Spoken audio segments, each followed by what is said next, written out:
안녕하세요. 어디에서 오셨는지 댓글로 남겨주세요. 구독과 좋아요 잊지 마세요. 즐겁게 들어주세요. 별장에서 열린 가족 저녁 식사 자리에서 민서는 남편이 자신의 국그릇에 무언가를 넣는 것을 보았습니다. 그녀는 시어머니의 그릇과 몰래 바꾸었고 9분 뒤 그 일이 일어났습니다. 어떻게 이런 일이 벌어지게 된 걸까요?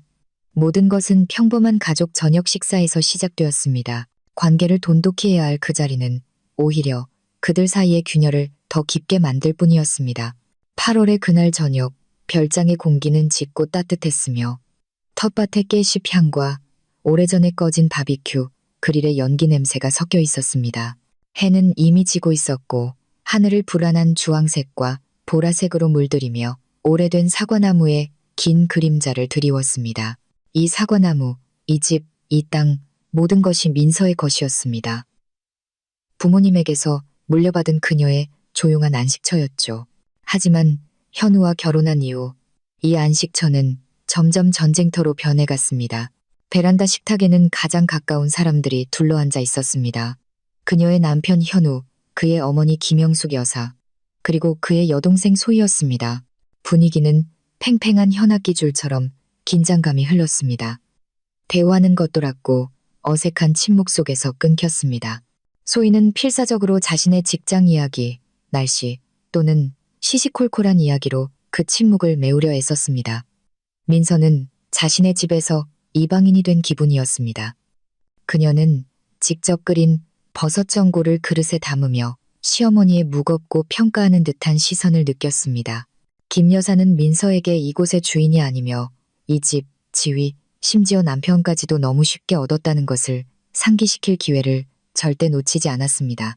그녀는 정원 의자로 만든 왕좌에 앉은 여왕처럼 허리를 꼿꼿이 세우고 입술을 굳게 다문 채 앉아 있었고 그녀의 침묵은 소름이 돋게 했습니다.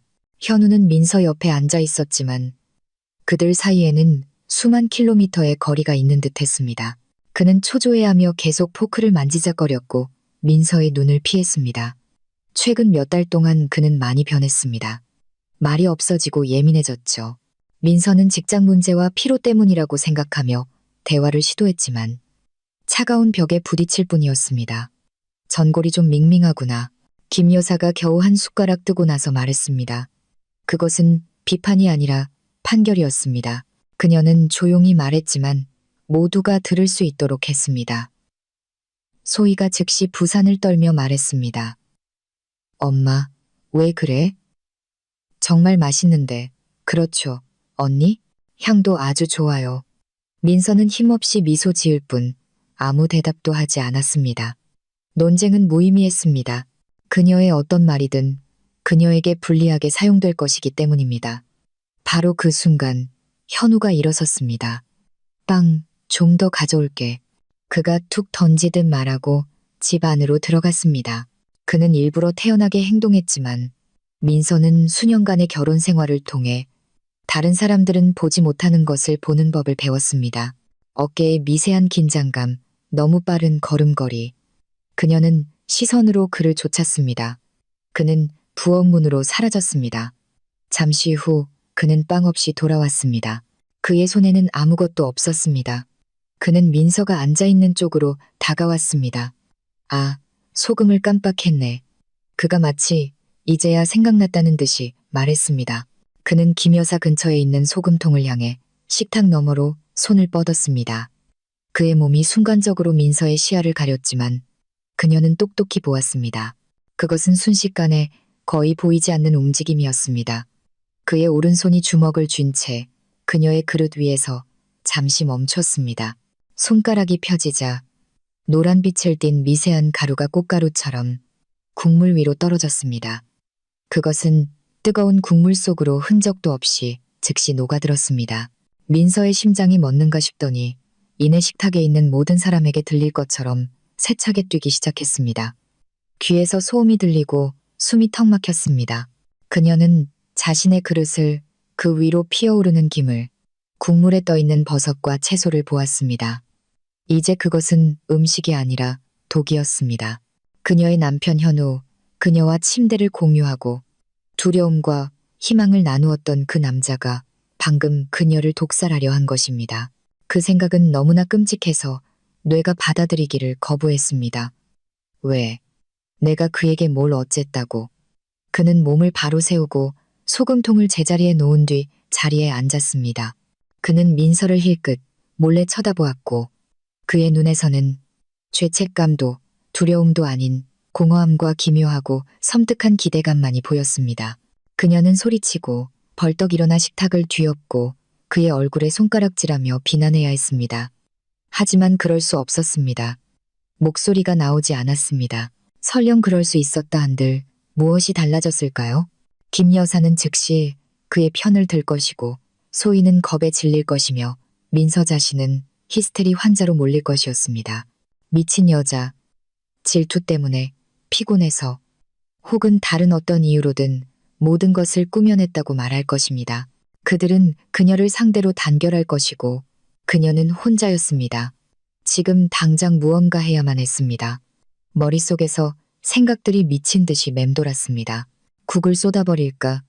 배가 안 고프다고 말할까? 하지만 그건 의심을 살 것입니다. 그가 자신이 본 것을 눈치채면 그는 다시 시도할 것입니다. 오늘이 아니면 내일이라도 그는 멈추지 않을 것입니다. 민서의 시선이 시어머니의 그릇으로 향했습니다. 김 여사는 밍밍한 국을 숟가락으로 깨작거리며 노골적인 경멸을 드러내고 있었습니다. 그 순간 민서의 머릿속에 계획이 떠올랐습니다. 무모하고 절박하며 유일하게 가능한 계획이었습니다. 그녀는 완벽한 순간을 기다려야 했습니다. 그녀는 억지로 숟가락을 들었습니다. 손이 너무 떨려서 숟가락이 그릇 가장자리에 부딪혔습니다. 언니, 괜찮아요? 소희가 걱정스럽게 물었습니다. 안색이 안 좋아 보여요. 응, 괜찮아. 목소리는 쉬고 낯설게 들렸습니다. 그냥 좀 피곤해서. 오늘 덥네. 현우는 그녀에게 시선을 고정했습니다. 그는 기다리고 있었습니다. 그녀가 첫 숟가락을 뜨기를. 그리고 민서는 자신만의 순간을 만들어냈습니다. 그녀는 김 여사의 팔꿈치 근처, 식탁 끝에 놓인 냅킨을 향해 손을 뻗었습니다. 그녀는 일부러 어색하게 온몸을 앞으로 기울였습니다. 그녀의 손이 우연히 그녀의 그릇 옆에 있던 오미자 에이드 잔을 쳤습니다. 키가 큰 잔이 기울어지며 시어머니 바로 앞에 식탁보 위로 끈적끈적한 짙은 붉은 액체를 쏟아냈습니다. 어머나, 소희가 비명을 질렀습니다. 김 여사는 혐오스러운 표정으로 식탁에서 물러섰습니다. 이 칠칠치 못한 것. 그녀가 씩씩거렸습니다. 식탁보 다 버렸잖아. 그 순간 모두가 하얀 천 위로 번져가는 얼룩을 보고 있었습니다. 민서를 제외한 모두가 말이죠. 그 짧은 혼란의 순간에 그녀의 손은 거의 자동적으로 재빠르게 움직였습니다.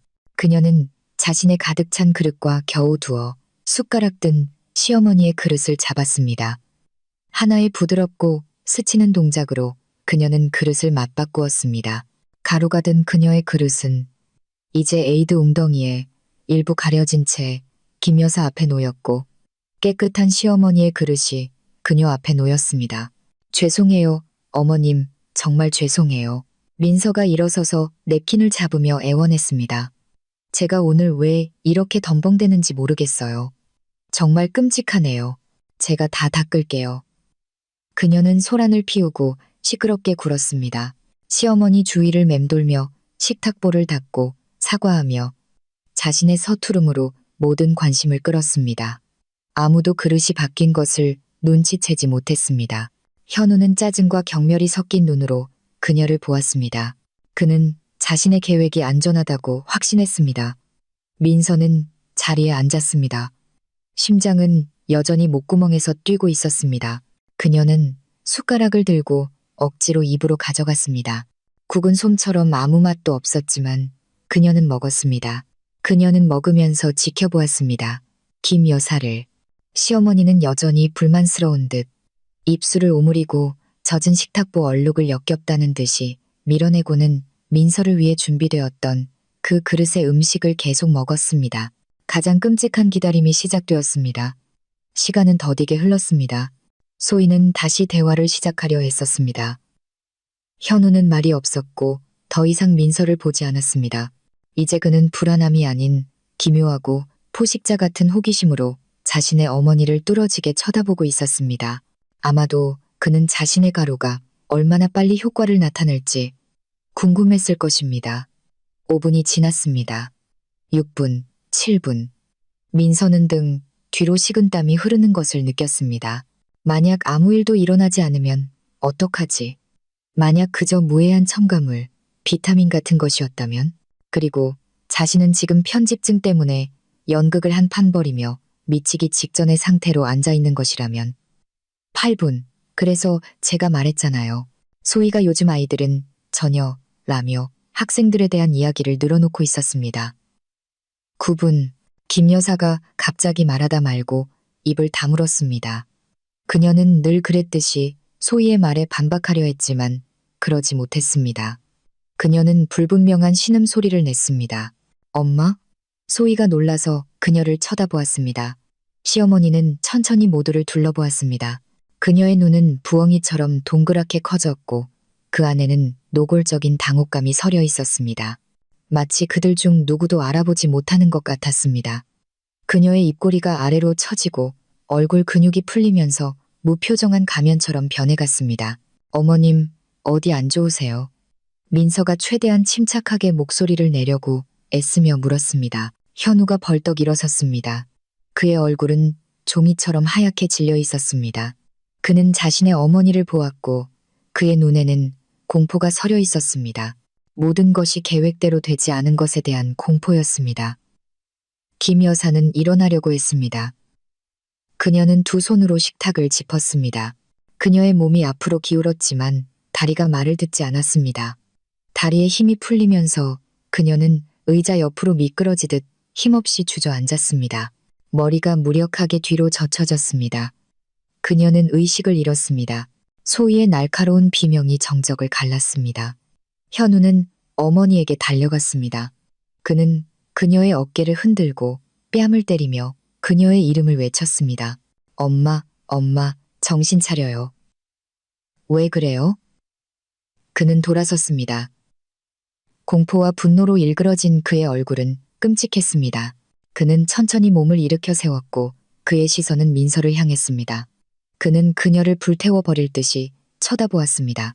그리고 그의 손이 올라가 떨리는 손가락으로 그녀를 똑바로 가리켰습니다. 네가 그랬지? 그가 베란다 창문이 울릴 정도로 소리쳤습니다. 내 짓이야. 소희는 얼어붙었고 비명을 듣고 달려온 이웃들은 그와 민서를 번갈아 쳐다보았습니다. 네가 엄마를 독살했어. 그의 목소리는 거의 비명에 가까웠습니다. 네가 항상 엄마를 미워했다는 거 알아. 나한테 질투했잖아. 너 제정신이 아니야, 민서. 네가 엄마를 죽이고 있어. 그 순간 민서는 모든 것을 깨달았습니다. 그는 궁지에 몰린 것이 아니었습니다. 이것은 그의 계획의 실패가 아니었습니다. 이것이 바로 그의 계획이었습니다. 그는 방금 온 가족이 보는 앞에서 그녀를 희생자에서 범죄자로 둔갑시켰습니다. 그는 너무나 냉혈하고 잔인하게 그녀에게 덫을 놓았고 그녀는 숨이 막혔습니다. 함정은 닫혔습니다. 소희는 현우의 팔에 매달려 흐느꼈고 이웃집에서는 이미 걱정스러운 목소리들이 들려왔습니다. 현실은 무자비하고 빠르게 들이닥쳤습니다. 빨리 구급차 불러. 현우가 이미 핸드폰을 꺼내며 소리쳤습니다.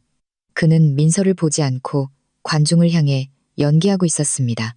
그의 목소리는 슬픔과 공포로 떨렸지만 모든 단어는 모두가 들을 수 있도록 명확하고 컸습니다. 네, 빨리요. 양평 샛별길 7번지입니다. 어머니가 쓰러지셨어요. 독살당한 것 같아요. 그는 잠시 멈추었다가 숨을 들이마시고 외쳤습니다. 네, 아내요. 제 아내, 이민서요. 제발 서둘러 주세요. 민서는 수화기 너머로 던져진 자신의 이름을 사형 선고처럼 들었습니다. 차가운 기운이 온몸을 훑으며 정신이 번쩍 들게 했습니다. 충격은 유일하고 명확한 생각으로 바뀌었습니다. 전골, 증거물, 자신의 무죄를 증명할 수 있는 유일한 것은 부엌 가스레인지 위에 있었습니다. 버섯 전골이 남아있는 냄비. 현우가 구급대원과 통화하는 동안 민서는 벌떡 일어나 아무도 쳐다보지 않고 거의 달리다시피 집 안으로 뛰어들었습니다. 그녀의 움직임은 날카롭고 기계적이었습니다. 냄비를 가져가서 숨기고 분석을 위해 조금이라도 보존해야 했습니다. 그녀는 이미 부엌에 들어서 있었습니다. 그녀의 손이 무거운 주물냄비로 향했을 때 등 뒤에서 빠른 발소리가 들렸습니다. 현우가 그녀를 뒤따라 부엌으로 뛰어들었습니다. 비켜, 구급차 길 터줘야 해. 그가 그녀를 옆으로 밀치며 소리쳤습니다. 그것은 단순한 거친 행동이 아니었습니다. 그는 모든 것을 완벽하게 계산했습니다. 그녀가 이미 뜨거운 냄비 손잡이를 잡았을 때 그의 어깨가 그녀의 어깨를 강하게 들이받았습니다. 갑작스러운 충격의 냄비는 그녀의 힘 빠진 손가락에서 미끄러져 나갔습니다. 순간 냄비는 공중에 떠 있다가 귀청이 터질 듯한 굉음을 내며 타일 바닥으로 떨어졌습니다. 주물은 산산조각 났습니다. 버섯과 노란 가루의 잔해가 섞인 걸쭉한 국물이 부엌 전체에 튀었고 먼지와 파편과 뒤섞였습니다. 증거는 더 이상 없었습니다. 세상에, 민서, 너 지금 뭐 하는 거야? 그가 거짓 절망에 차소리쳤습니다. 증거까지 인멸하는 거야? 너 정말 미쳤구나. 그는 다시 모든 것을 뒤집었습니다. 이제 그녀는 독살범일 뿐만 아니라 범죄의 흔적을 숨기려는 미치광이가 되었습니다. 그는 부엌 한가운데 서서 거친 숨을 몰아쉬며 승리의 찬증오심으로 그녀를 쳐다보았습니다. 곧 구급차가 도착했습니다. 구급대원들은 신속하고 전문적으로 움직였습니다. 그들은 축 늘어진 김 여사의 몸을 들것에 싣고 현우에게 질문을 던졌습니다. 그는 민서에게서 비난의 눈초리를 떼지 않은 채 확신에 차 대답했습니다. 의사들은 그녀를 노골적인 의심의 눈초리로 쳐다보았습니다. 눈물 범벅이 된 소희는 어머니와 함께 구급차에 탔습니다. 따라올 거지? 현우가 그녀에게 얼음장 같은 목소리로 툭 던졌습니다. 도망갈 생각은 꿈도 꾸지 마. 민서는 밤의 고속도로를 따라 깜박이는 파란 불빛을 쫓으며 완전히 멍한 상태로 운전했습니다. 핸들을 잡은 손은 말을 듣지 않았고 다리는 겨우 페달을 밟았습니다. 머릿속에서는 같은 장면만이 맴돌았습니다. 현우가 그녀의 그릇에 가루를 뿌리는 모습, 그녀를 가리키던 그의 손가락, 산산조각 난 냄비. 이것은 단순한 속임수가 아니었습니다. 이것은 그녀에게 악역을 맡긴 완벽하게 연출된 연극이었습니다. 병원에서는 차가운 형광등 아래 멸균된 복도에서 고통스러운 기다림의 시간이 길게 이어졌습니다. 현우와 소희는 같은 벤치에 앉아 공동의 슬픔으로 뭉쳐 있었습니다. 민서는 맞은편에 홀로 앉아 있었습니다. 아무도 그녀에게 말을 걸지 않았습니다.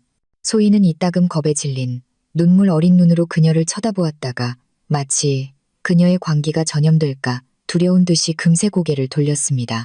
현우는 눈도 깜빡이지 않고 차갑고 단호한 경멸을 담아 그녀를 뚫어지게 쳐다보았습니다. 그녀는 그들에게 이방인이었고 적이었습니다. 마침내 지친 중년의 의사가 나왔습니다. 상태는 안정적입니다. 그가 현우를 보며 말했습니다. 수액을 마쳤고 혈압도 정상으로 돌아왔습니다. 솔직히 이상한 경우입니다. 어떤 외부 자극에 대한 급성, 불분명한 반응처럼 보입니다.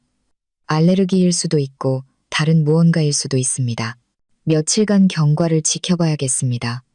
불분명한 반응. 이 표현은 현우에게 완벽했습니다. 그것은 독사를 증명하지도 반박하지도 않았습니다. 그것은 의심의 여지를 엄청나게 남겼고 그 모든 의심은 민서에게 쏠렸습니다. 전 어머니와 여기 남겠습니다. 현우가 누구의 의견도 묻지 않고 단호하게 말했습니다. 소희야, 너는 집에 가서 쉬어. 그리고 너. 그가 민서를 향해 돌아섰고 그의 목소리는 낮고 위협적으로 변했습니다. 서울 아파트로 가서 꼼짝 말고 있어. 아침에 얘기하자. 민서는 말없이 고개를 끄덕였습니다. 논쟁은 무의미했습니다.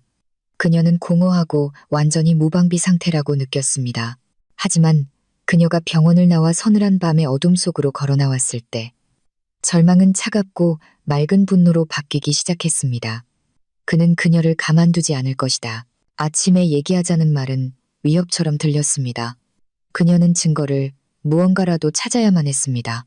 그녀는 서울의 아파트로 왔습니다. 자신의 집이라고 생각했던 곳이 이제는 적대적인 공간처럼 느껴졌습니다. 그녀는 현관에 들어서서 멈췄습니다.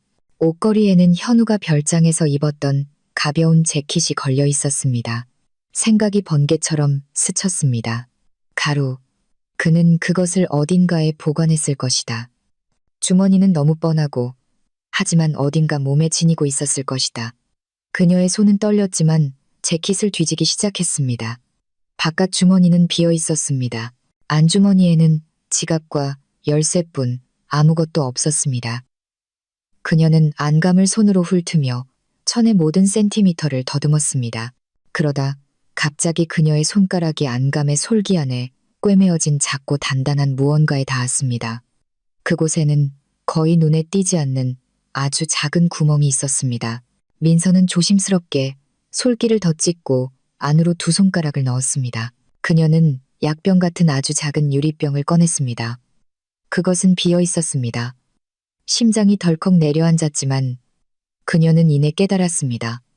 이것이 바로 증거다. 가루가 담겨있던 바로 그것을 가져갈 수는 없었습니다. 현우는 즉시 없어진 것을 알아차리고 그녀가 무언가 찾았다는 것을 깨달을 것이다. 그녀는 핸드폰을 꺼냈습니다. 손이 너무 심하게 떨려서 겨우 카메라를 켤 수 있었습니다. 병에는 작은 글씨로 인쇄된 이름이 적힌 작은 종이 라벨이 붙어 있었습니다. 그녀는 초점을 맞추려고 애쓰며 단 한 장이라도 선명하게 찍히기를 바라면서 여러 장의 사진을 찍었습니다. 그런 다음 그녀는 병을 조심스럽게 다시 안감에 넣고 재킷을 원래 걸려있던 그대로 제자리에 두었습니다. 다음 날 그녀는 아파트에 머물 수 없었습니다. 안전한 장소가 필요했습니다. 그녀가 상황을 통제할 수 있는 곳. 그녀는 인생의 절반을 보냈던 곳, 침묵과 질서, 정보의 왕국인 시립도서관으로 갔습니다. 그녀는 아무도 볼 수 없는 열람실 가장 구석 컴퓨터에 앉았습니다. 핸드폰을 연결하고 사진을 바탕화면으로 옮겼습니다. 우려했던 대로 대부분의 사진은 흐릿했습니다. 하지만 마지막 한 장에서 글자가 거의 알아볼 수 있을 정도였습니다. 그녀는 간단한 그래픽 편집기를 열고 이미지를 확대하고 선명도를 높였습니다. 단어가 드러났습니다. 낯선 의학 용어였습니다. 할, 로, 페, 리, 돌. 민서는 그것을 복사해서 검색창에 붙여넣고 엔터를 눌렀습니다. 첫 번째 링크는 의학 백과사전으로 연결되었습니다. 그녀는 그것을 열고 읽기 시작했습니다. 할로페리돌, 강력한 항정신병 약물, 가장 대표적인 정형 항정신병 약물 중 하나. 조현병, 조증 에피소드, 정신운동 흥분 상태에서의 망상 및 환각 상태를 억제하기 위해 정신과에서 사용됨. 민서는 계속 읽어내려갔고 피가 차갑게 식었습니다. 환각, 망상, 조현병. 그리고 그 순간 그녀는 모든 것을 깨달았습니다. 그 깨달음은 눈앞이 캄캄해지는 강한 충격과도 같았습니다. 현우는 그녀를 죽이려 한 것이 아니었습니다. 살인은 경찰, 수사, 위험을 동반합니다. 그의 계획은 훨씬 더 교묘하고 잔인했습니다. 그는 그녀를 미친 사람으로 만들려고 했습니다. 온 가족이 보는 앞에서 심각한 정신질환의 발현과 유사한 발작을 유발하여 그녀를 정신병원에 가두고 금치산자로 만들어 모든 것을 빼앗으려 한 것입니다. 아파트, 별장, 부모님의 유산까지. 그는 단지 그녀를 제거하려는 것이 아니라 그녀라는 존재 자체를 지우고 인격을 파괴하며 그녀의 말을 아무도 진지하게 받아들이지 않는 미치광이의 헛소리로 만들고 싶었던 것입니다. 그녀는 컴퓨터에서 자신의 검색 기록을 모두 삭제하고 도서관을 나와 집으로 향했습니다. 한 걸음 한 걸음이 단호하고 계산적이었습니다. 더 이상의 두려움도 혼란도 없었습니다. 오직 차가운 분노와 그의 눈을 보고 싶다는 단 하나의 욕망만이 남았습니다. 그녀는 그가 자백하게 만들어야 했습니다. 그에게서 직접 들어야 했습니다. 현우는 집에 있었습니다. 그는 부엌에 앉아 창밖을 보며 커피를 마시고 있었습니다. 그는 지쳐 보였지만 침착했습니다. 마치 아픈 어머니의 병상에서 뜬 눈으로 밤을 지새운 사람처럼 보였습니다. 민서가 들어서자 그는 그녀를 쳐다보았고 그의 눈에는 후회 한 점 없이 무겁고 기다리는 듯한 평온함만이 있었습니다. 어머니는 어떠셔? 민서가 물었습니다. 목소리는 감정 없이 담담했습니다. 여전해. 의사들은 시간이 필요하대. 수액 맞고 누워 계셔. 소희가 지금 같이 있어. 그는 아무 일도 없었던 것처럼 말했습니다. 마치 어제가 불행한 사고로 끝난 평범한 가족 저녁 식사였던 것처럼 민서는 식탁으로 다가가 맞은편에 앉았습니다. 그녀는 그의 눈을 똑바로 떼지 않고 쳐다보았습니다. 네가 무슨 짓을 했는지 알아, 현우? 그가 비웃었습니다. 비뚤어지고 불쾌한 미소였습니다. 안다고? 내가 뭘 했는데, 민서. 전골 냄비를 깨뜨린 거? 아니면 네가 저 세상으로 보낼 뻔한 우리 엄마를 위해 구급차를 부른 거? 가루 말이야. 노란 가루. 네가 내 그릇에 넣은 거. 그의 얼굴이 순간 굳어졌습니다.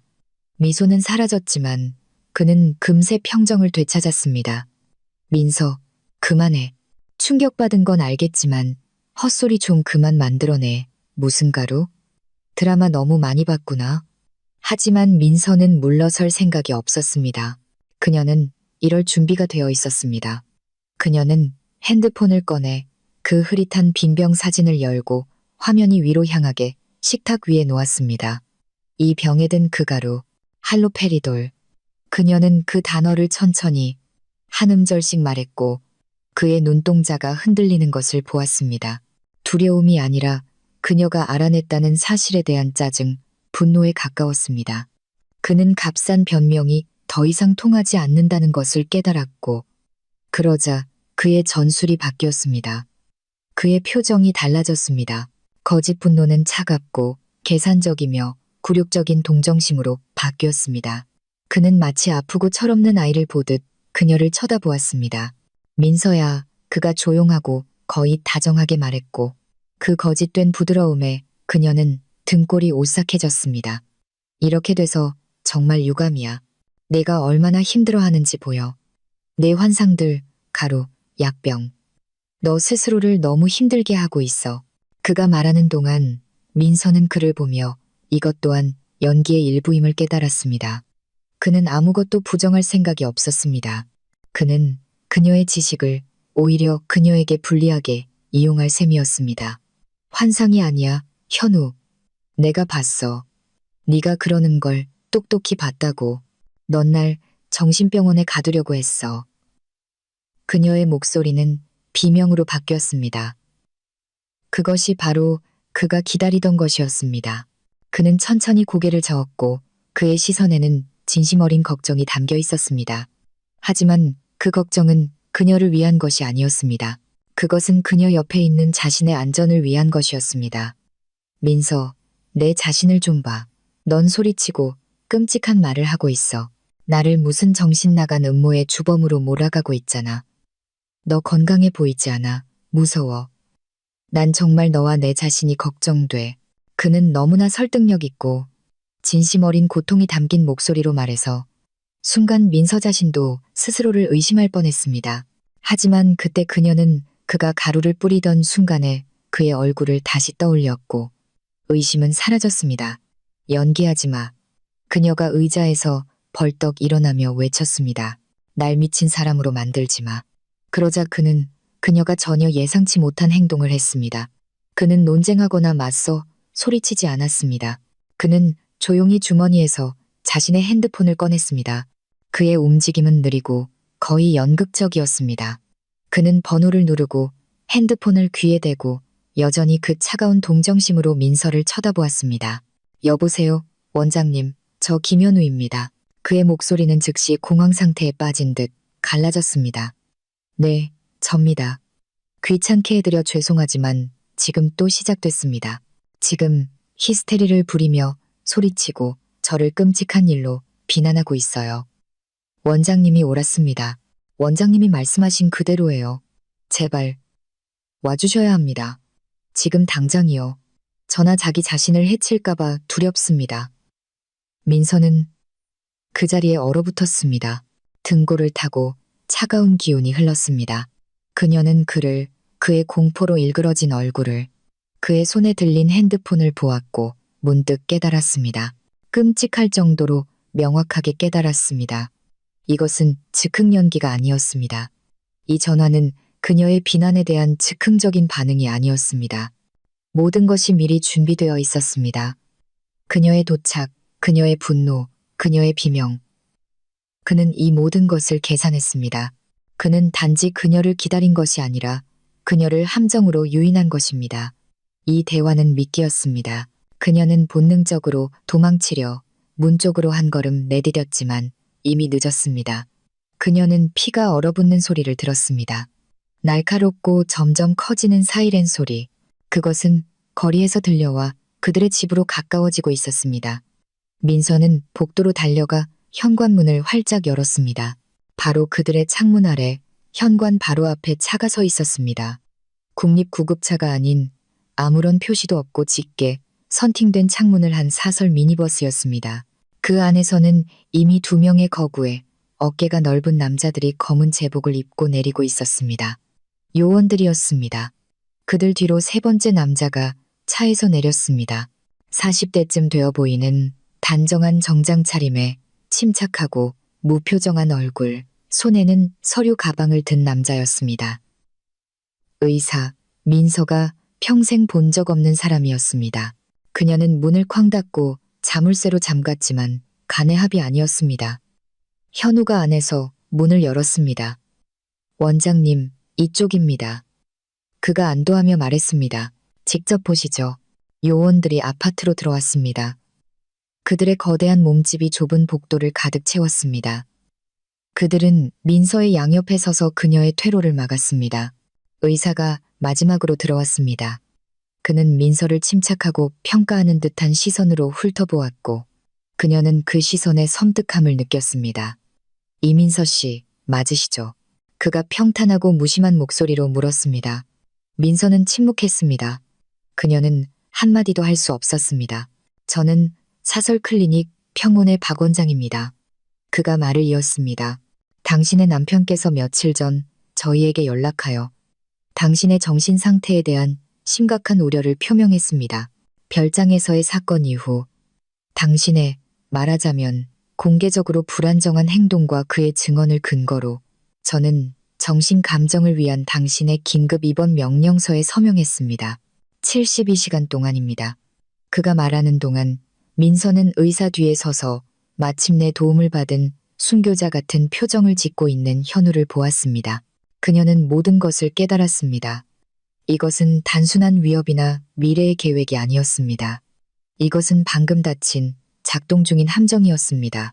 그는 그녀가 대립하도록 유도하고 그녀의 예측 가능한 분노를 이용하여 자신의 계획을 실행에 옮겼습니다. 당신들은 그럴 권리가 없어요. 민서가 속삭였습니다. 있습니다. 박 원장이 침착하게 대답했습니다.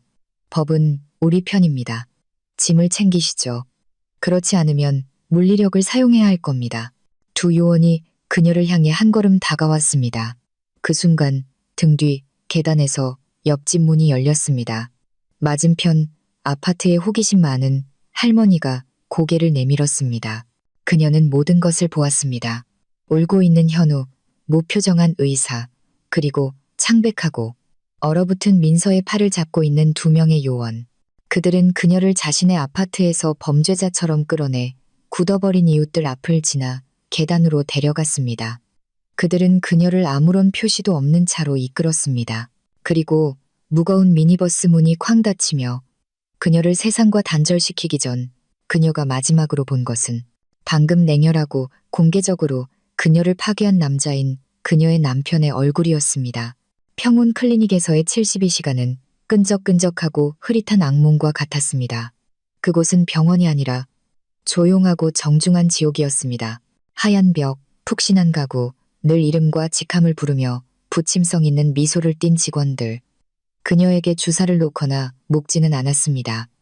그들은 그저 그녀를 관찰했습니다. 그녀는 박 원장과 침착하고 체계적으로 대화하며 상황을 설명하려 애썼습니다. 그녀는 가루에 대해, 바뀐 그릇에 대해, 빈병에 대해 이야기했습니다. 그는 주의 깊게 들었고 고개를 끄덕이며 노트에 무언가를 적었습니다.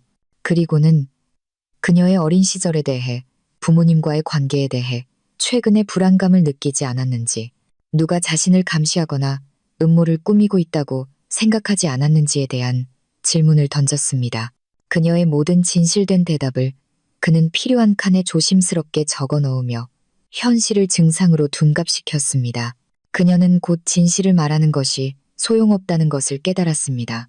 이곳에서 진실은 망상처럼 들렸습니다. 그녀는 입을 다물고 음식에도 무언가 들어있을까 두려워 가져다주는 음식을 거부했습니다.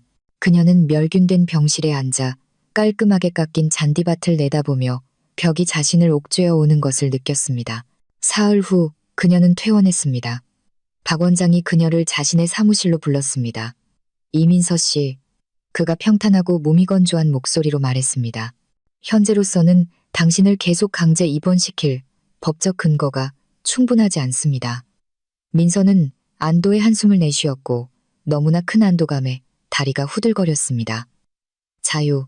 하지만 그가 말을 이었고 그 하지만이라는 접속사는 채찍질처럼 들렸습니다. 경고해야겠습니다. 당신의 상태는 저희에게 심각한 우려를 낳고 있습니다. 저희는 당신을 망상 증세를 동반한 급성 스트레스 장애로 진단했습니다. 관련 소견서를 준비했습니다. 당신의 남편은 당신에게 장기적인 강제 치료를 받게 하기 위해 법원에 소송을 제기할 완전한 권리가 있음을 통보받았습니다.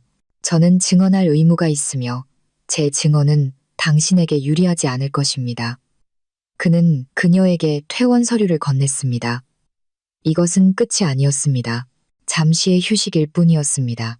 이제 그녀에게는 공식적인 서류, 낙인이 찍혔습니다. 급성 심리적 스트레스. 현우는 원하는 것을 얻었습니다. 그녀의 말을 무의미하게 만드는 무기, 문서를. 그녀는 클리닉 문을 나서며 어디로 가야 할지 몰랐습니다. 그들의 아파트로 돌아가는 것은 불가능했습니다. 그곳은 함정이었습니다. 그녀는 핸드폰을 꺼냈습니다. 그녀가 전화할 수 있는 유일한 사람은 여동생 수정이었습니다. 수정은 20분 만에 도착했습니다. 그녀는 낡은 차에서 뛰쳐나와 민서에게 달려가 그녀를 꼭 껴안았습니다. 세상에, 언니, 3일 내내 전화했는데 전화기가 꺼져 있었어. 현우 오빠는 네가 친구 집에 쉬러 갔다고 하던데 무슨 일이야? 그리고 민서는 모든 것을 털어놓았습니다. 바로 그 길가에서 그녀는 동생에게 모든 것을 이야기했고 말문이 막히고 뒤죽박죽이었지만 수정은 끼어들지 않고 조용히 들었습니다. 그녀는 크고 진지한 눈으로 민서를 보았고 그 눈에는 한치의 의심도 없었습니다. 그녀는 그녀의 모든 말을 믿었습니다. 우리 집으로 가자. 민서가 말을 마치자 수정이 말했습니다. 그 아파트는 생각도 하지 마. 이제 언니 집은 우리 집이야. 도시 외곽에 있는 수정의 작은 원룸 아파트는 민서에게 세상에서 가장 안전한 곳처럼 느껴졌습니다. 며칠 만에 처음으로 그녀는 숨을 돌릴 수 있었지만 시간이 자신에게 불리하게 작용하고 있다는 것을 알았습니다. 현우와 그의 어머니는 기다리지 않을 것입니다. 그녀의 금치산 선고에 대한 소송은 몇 시간, 아니 며칠 내 문제였습니다. 그녀는 돈도 변호사도 없었습니다. 정신과 진단서로 뒷받침되는 말뿐이었습니다. 그녀에게는 반박할 수 없는, 그녀의 편집증으로 치부할 수 없는 증거가 필요했습니다.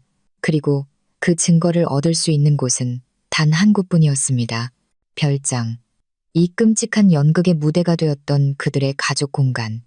그들은 반드시 그곳으로 올 것이다. 그들은 승리를 자축하고 앞으로의 계획을 논의할 것이다. 그들은 민서의 집에서 완전한 안전을 느낄 것이고 그때 잡아야만 했습니다. 계획은 하룻밤 사이에 그녀의 머릿속에서 무르익었습니다. 그것은 위험하고 미친 짓이었지만 다른 방법은 없었습니다. 나 거기 가야 해. 민서가 동생에게 말했습니다. 밤에. 그리고 카메라가 필요해. 아주 작은 스파이. 카메라. 수정은 더 이상 묻지 않았습니다. 그녀는 학교 선생님이었습니다. 돈이 많지는 않았지만 다음 날 그녀는 카드에서 자신의 얼마 안 되는 월급을 거의 전부 인출했습니다. 그들은 전자제품 매장에 가서 필요한 것을 샀습니다. 핸드폰 충전기로 위장한 아주 작은 카메라. 그것은 움직임 감지 센서가 있었고 스마트폰으로 직접 비디오를 전송할 수 있었습니다. 그날 밤 그들은 떠났습니다. 수정은 별장 마을 입구 나무 그늘에 차를 세웠습니다. 그 후로는 민서 혼자 갔습니다. 달빛 없는 어두운 밤이었습니다. 마을 거리는 텅 비어 있었습니다. 그녀는 익숙한 길을 걸었지만 남의 정원에 들어온 도둑처럼 느껴졌습니다. 심장이 갈비뼈를 너무 세게 쳐서 그 소리가 1km 밖에서도 들릴 것 같았습니다.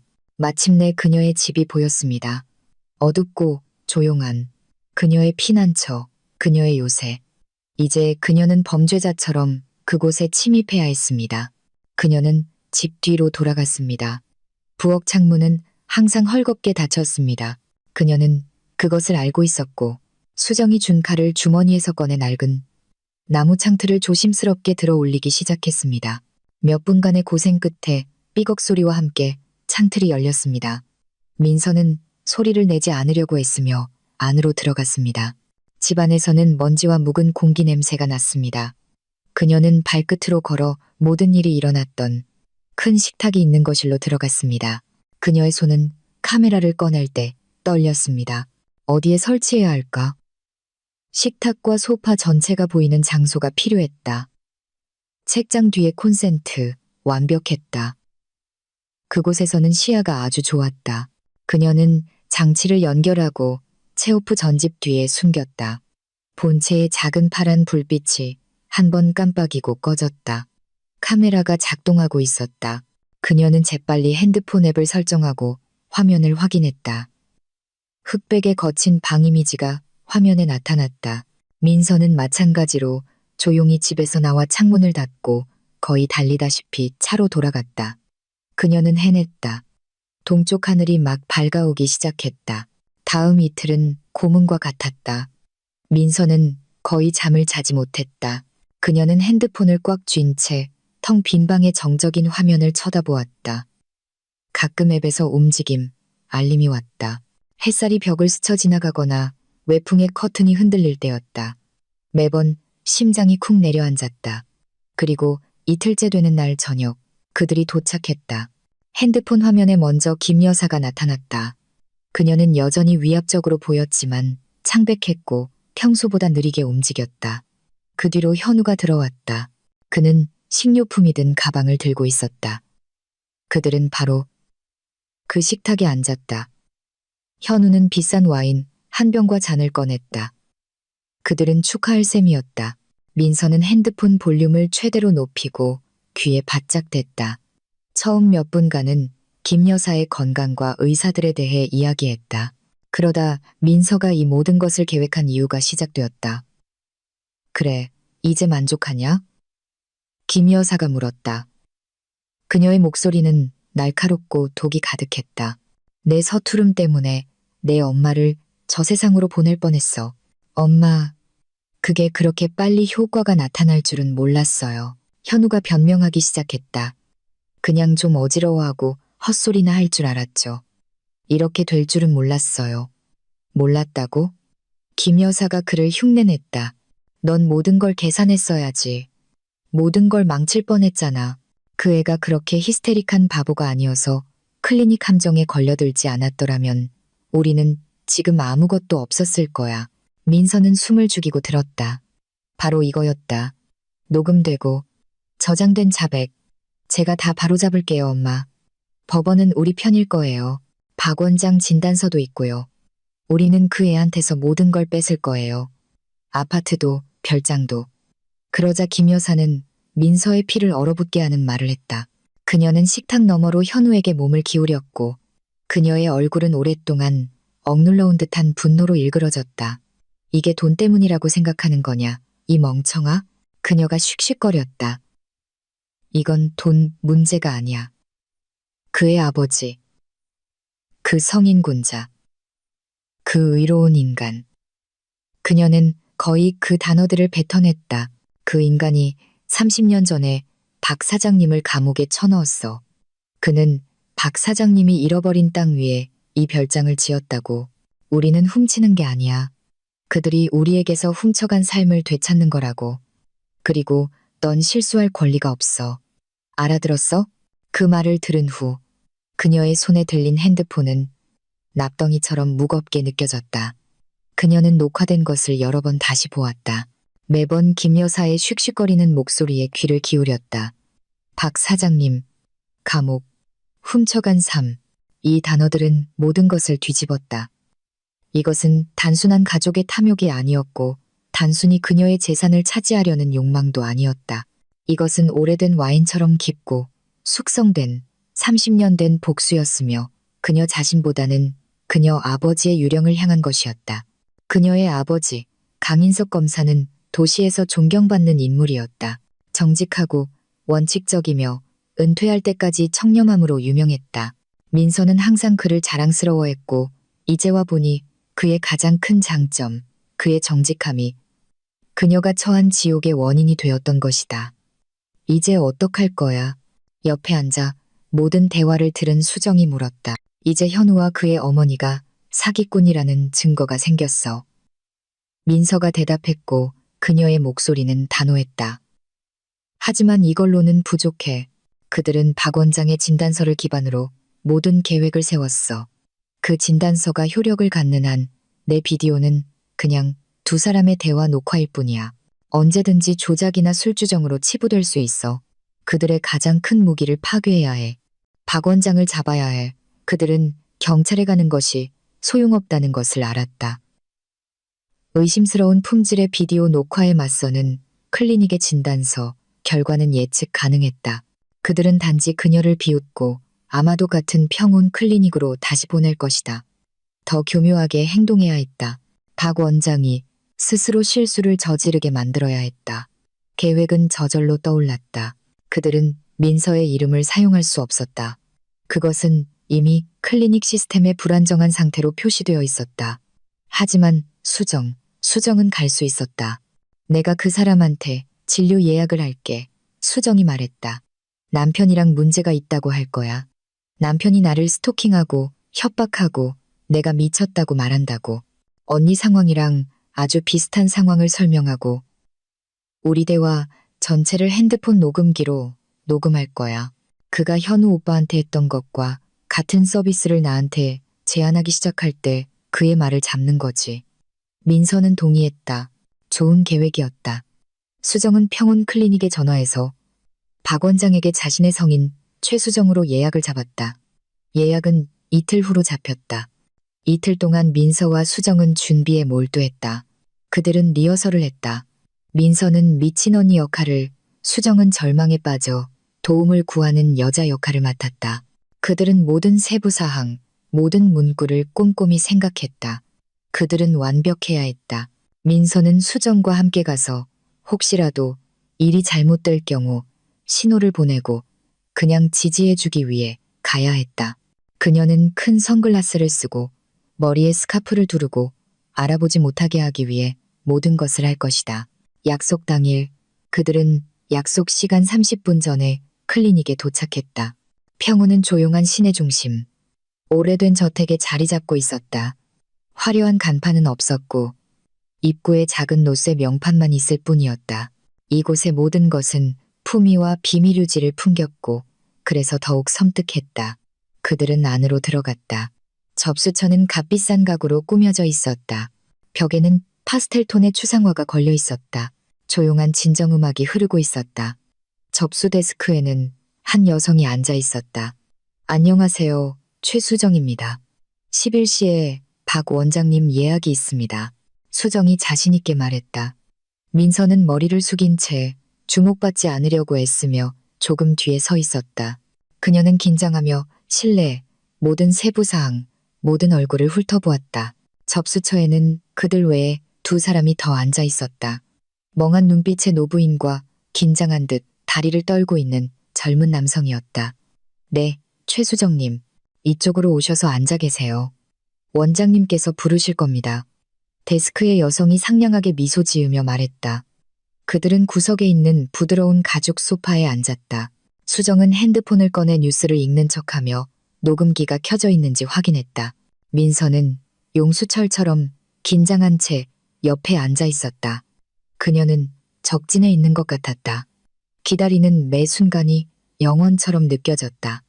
그녀는 마음속으로 수정의 설정, 증상, 불만 사항을 되뇌었다.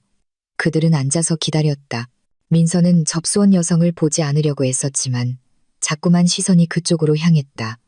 그녀의 얼굴에서 무언가 희미하게 낯익은 느낌이 들었다. 상냥한 미소, 단정한 머리 모양, 고개를 드는 방식, 어디서 그녀를 봤을까? 진료실 문이 열리고 그 젊은 남성이 나왔다. 그는 고개를 들지 않고 지나갔다. 다음, 김 여사님 들어오세요. 데스크의 여성이 말했다. 노부인이 천천히 일어나 진료실로 향했다. 이제 그들만 남았다.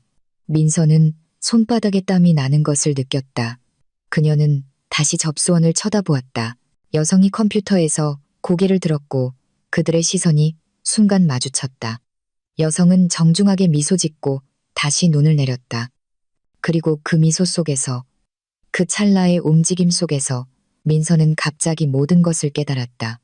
기억이 떠올랐다. 선명하고 뚜렷하게 4년 전의 가족 행사. 시아버지, 현우의 아버지 환갑잔치였다. 민서가 처음이자 마지막으로 본 먼 친척들이 많이 있었다. 그리고 그들 중에는 젊은 여성이 있었는데 김 여사의 어떤 먼 친척 조카딸이었다. 그때 그녀는 막 간호대학을 졸업했다고 했다. 그들은 심지어 별것 아닌 것에 대해 몇 마디 나누기까지 했다. 민서는 데스크의 여성을 보았고 차가운 냉기가 그녀의 온몸을 덮었다. 바로 그녀였다. 김 여사의 조카딸. 음모는 그녀가 생각했던 것보다 더 깊었다. 그것은 어디에나 있었다. 그에게는 그녀가 가장 예상치 못한 곳에 눈과 귀가 있었다. 바로 여기, 적의 소굴 입구에. 그들의 계획, 그렇게 치밀하고 교묘했던 계획은 시작부터 실패할 운명이었다. 그들은 사자 아가리로 곧장 걸어가고 있었고 그곳에서는 이미 그들을 기다리고 있었다. 그 여성은 분명 민서의 동생성인 최 씨를 알 것이다. 그녀는 이미 알려야 할 사람에게 알렸을지도 모른다. 박 원장은 경고를 받았다. 그는 그들을 기다리고 있었고 수정이 또 다른 걱정하는 친척이 되고 그녀의 말이 그들 가족의 유전적 불안정성에 대한 또 다른 증거가 되는 또 다른 연극을 펼칠 준비가 되어 있었다. 수정은 아무것도 모른 채 조용히 옆에 앉아 있었다. 진료실 문이 다시 열렸다. 노부인이 나왔다. 최수정님, 박 원장님께서 기다리십니다. 김 여사의 조카딸이 말했고 그녀의 목소리에서 민서는 승리의 기운을 느꼈다. 즉시 행동해야 했다. 민서는 수정의 손을 잡았다. 일어나. 빨리 가자. 수정이 놀라서 그녀를 쳐다보았다. 언니, 왜 그래? 우리 차례잖아. 가자고 했어. 민서가 그녀를 출구로 끌며 속삭였다. 나중에 설명할게. 그들은 클리닉에서 거리로 뛰쳐나왔다. 수정은 아무것도 이해하지 못한 채 질문을 하려 했지만 민서는 고개를 저으며 그 저주받은 곳에서 그녀를 멀리 끌고 갔다. 그들은 안전한 거리에 이르러 모퉁이를 돌았다. 도대체 무슨 일이야? 그들이 멈췄을 때 수정이 물었다. 접수처에 있던 여자. 민서가 숨을 고르며 내뱉었다. 김 여사 조카딸이야. 내가 알아봤어. 수정은 얼어붙었다. 그녀는 민서를 보았고 그녀의 눈에는 방금 민서가 겪었던 것과 같은 깨달음이 비쳤다. 그들이 빠진 토끼굴이 얼마나 깊은지에 대한 깨달음. 그들은 그들을 위해 특별히 설치된 함정에 거의 빠질 뻔했다. 그들의 모든 계획은 그들이 클리닉 문턱을 넘기도 전에 적에게 알려져 있었다. 그들이 다 알고 있었어. 수정이 속삭였다. 우리를 기다리고 있었던 거야. 응. 민서가 대답했다. 그녀의 심장은 여전히 세차게 뛰었지만 머릿속에서는 이미 분노에 차고 대담한 새로운 생각이 싹트고 있었다. 그들이 우리를 기다리고 있었다. 그들은 바로 입구에 자기 사람, 자기 연락책을 두고 있어. 그녀는 동생을 보았고 그녀의 눈에는 위험한 빛이 번뜩였다. 그 연락책을 역이용하면 어떨까? 그날 저녁 내내 그들은 수정의 작은 부엌에 앉아 새로운 계획을 짰다. 적이 듣고 있다면 그가 듣고 싶어 하는 것을 들려주어야 한다. 그가 삼키지 않을 수 없는 미끼를 던져주어야 한다. 김 여사의 조카 딸은 그들의 약한 골이었다. 그녀는 단순히 귀가 아니었다. 그녀는 모든 것을 그녀의 권위적인 이모에게 전달할 확성기였고 아마도 그들 가족에서 흔히 그렇듯이 과장과 억측을 덧붙여 전달할 것이었다. 계획은 그 대담함에 있어 단순하고 천재적이었다. 다음 날 거의 같은 시간에 민서는 다시 평온 클리닉으로 향했다. 혼자였다. 그녀는 평범하게 옷을 입었지만 이번에는 얼굴을 가리지 않았다. 그녀는 같은 접수처로 들어갔다. 김 여사의 조카 딸은 같은 데스크에 앉아 있었다. 민서를 보자 그녀는 움찔했다. 그녀의 얼굴에는 놀라움과 약간의 불안감이 비쳤다. 그녀는 분명 그녀가 여기에 그것도 혼자 다시 나타날 줄은 예상하지 못했다. 민서는 그녀에게 전혀 신경 쓰지 않았다. 그녀는 접수처 구석으로 가서 소파에 앉아 핸드폰을 꺼내 번호를 누르는 척했다. 그녀는 이제 자신의 모든 움직임이 감시당하고 있다는 것을 알았다. 그녀는 이 구경거리의 주요 전시물이었다. 그녀는 핸드폰을 귀에 댔다. 수정아? 응, 나야. 그녀의 목소리는 떨렸다. 그녀는 훌륭한 배우였다. 어제의 공포는 진짜였고 그것을 재현하는 것은 쉬웠다. 나 더는 못하겠어, 수정아. 정말 못하겠다고. 그녀는 데스크의 여성뿐만 아니라 다른 방문객들도 들을 수 있도록 크고 절박하게 말했다. 나 방금 은행에서 나왔어. 그 사람이 다 인출했어. 우리 공동계좌에 있던 돈 전부. 부모님이 나한테 남겨주신 거 전부 말이야. 알겠어? 민서는 잠시 멈추었다가 흐느꼈다. 곁눈질로 보니 조카 딸이 키보드 치는 것을 멈추고 긴장한 채 대화에 귀를 기울이고 있었다. 아니, 아무 설명도 안 했어. 내 생각엔 그 사람 누구 있는 것 같아. 분명히 사무실에 있는 그 젊은 애일 거야. 기억나? 내가 너한테 말했던 거. 그 사람이 우리 돈 전부를 그 애한테 쓰고 있어. 선물 사주고 레스토랑 데려가고 내가 여기서 미쳐가는 동안에. 그리고 그 사람 엄마는 모든 걸 알면서도 덮어주고 있어. 그들은 모두 내 적이야. 나를 빈털터리로 만들려고 해. 그녀는 남편의 외도와 도둑맞은 돈을 중심으로 한 완벽한 편집증적 망상의 그림을 그리며 뒤죽박죽으로 이리저리 화제를 바꾸며 말했다. 이것은 김 여사가 이해하고 정신병적 약물 음모보다 훨씬 더 쉽게 믿을 만한 이야기였다. 돈과 불륜. 그것이 그녀의 전문 분야였다. 나 어떻게 해야 해, 수정아? 민서가 수화기에 대고 울부짖었다. 그 사람이 날 파멸시킬 거야. 그들이 다 같이 날 파멸시킬 거라고. 독백을 마친 그녀는 갑자기 전화를 끊고 두 손에 얼굴을 파묻고 몇 분간 소리 없는 흐느낌으로 몸을 떨었다.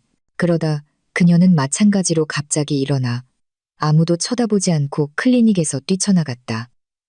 미끼는 던져졌다. 이제 기다리는 일만 남았다. 남은 하루 동안 민서는 핸드폰 화면에서 눈을 떼지 않고 별장 거실의 흑백 화면을 쳐다보았다. 그녀는 그들이 올 것이라고 느꼈다. 김 여사는 참지 못할 것이다. 그런 소식이라니. 그것은 황소에게 붉은 천과도 같았다. 그리고 그녀는 틀리지 않았다. 저녁 무렵 현우의 차가 집에 도착했다. 차에서 가장 먼저 뛰쳐나온 것은 김 여사였다. 그녀는 격분해 있었다. 그녀는 단지 집으로 걸어간 것이 아니라 달려갔고 그녀의 온몸은 분노를 표출했다. 현우는 죄지은 표정으로 그녀를 뒤따랐다. 그들은 방으로 뛰어들었다. 민서는 녹음을 켜고 소리를 키웠다. 너 정말 정신 나갔냐? 김 여사가 문턱에서부터 아들에게 달려들었다. 그녀는 소리치지 않았다. 뱀처럼 씩씩거렸다. 웬 애인? 무슨 돈? 내가 위험을 무릅쓰고 얻어낸 모든 걸 바람과 함께 날려버릴 작정이야? 현우는 창백했다. 그는 분명 무슨 말인지 이해하지 못했다. 엄마, 무슨 소리예요? 무슨 애인이요? 진정하세요. 나한테 진정하라고 하지 마. 방금 유진이한테 전화 왔어. 내 그 미친 마누라가 오늘 또 클리닉에서 쇼를 했다더구나. 접수처 전체가 떠나가라 소리치면서 네가 자기를 등치고 사무실 여자애한테 돈을 쓴다고 했다고. 현우의 얼굴이 길어졌다. 그는 알아차렸다. 그는 바람이 어디서 부는지 알았지만 이미 늦었다. 김 여사는 격분했고 그녀를 멈출 수는 없었다. 내가 묻잖아. 돈 어딨어? 계좌에서 돈 뺐어. 뺐어요. 현우가 조용히 인정했다. 하지만 애인 때문이 아니에요. 엄마. 저 애인 같은 거 없어요. 그럼 뭐 했었는데?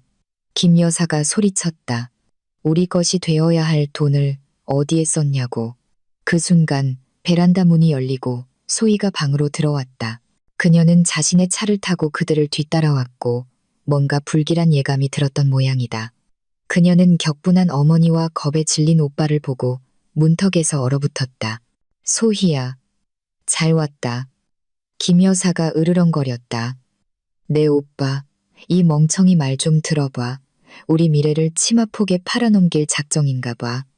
현우는 공황 상태에 빠졌다. 그는 궁지에 몰렸다. 한편으로는 그에게 무엇보다 무서운 어머니의 분노, 다른 한편으로는 그가 항상 나이 많고 똑똑하고 강하게 보이고 싶어 했던 소희. 그리고 그는 무너졌다. 그는 어떤 대가를 치르더라도 어머니 앞에서 자신을 변호해야 했다. 애인 때문이 아니에요. 그가 절망에 차 소리쳤다. 박 원장 클리닉에 지불했어요. 민서의 미래 치료를 위해서요. 김 여사는 얼어붙었다. 소희는 눈을 동그랗게 뜨고 오빠를 쳐다보았다. 이건 다 계획의 일부예요. 현우가 상황을 다시 통제하려 했으며 말을 이었다. 민서는 완전히 제정신이 아니에요. 위험해요. 엄마를 독살할 뻔했잖아요. 우리는 가족을 보호하고 정당하게 우리 것인 것을 되찾기 위해 그 애를 격리해야 했어요. 우리 모두를 위해 이 일을 하는 거라고요. 그가 말하는 동안 소희의 표정은 계속 변했다. 놀라움은 당혹감으로 그리고는 노골적인 공포로 바뀌었다. 그녀는 오빠를 그리고 이미 진정하고 아들의 말을 승인하듯 듣고 있는 어머니를 쳐다보았다. 그리고 그녀의 얼굴은 점점 더 창백해졌다. 수천 킬로미터 떨어진 곳에 앉아있던 민서는 모든 것을 보고 있었다. 그녀는 소희의 세계가 무너지는 것을, 그녀의 눈에 끔찍한 진실 전체에 대한 이해가 비치는 것을 보았다. 그녀는 현우의 모든 말을, 결과에 대해 생각조차 하지 않고 동생에게 털어놓은 그의 비참하고 공황에 찬 자백을 들었다. 민서는 녹음을 껐다. 계획은 예상보다 훨씬 더 잘 먹혀들었다. 그녀는 단지 적을 속인 것이 아니었다. 그녀는 그가 자신의 손으로 그들의 가족의 쐐기를 밟게 만들었다.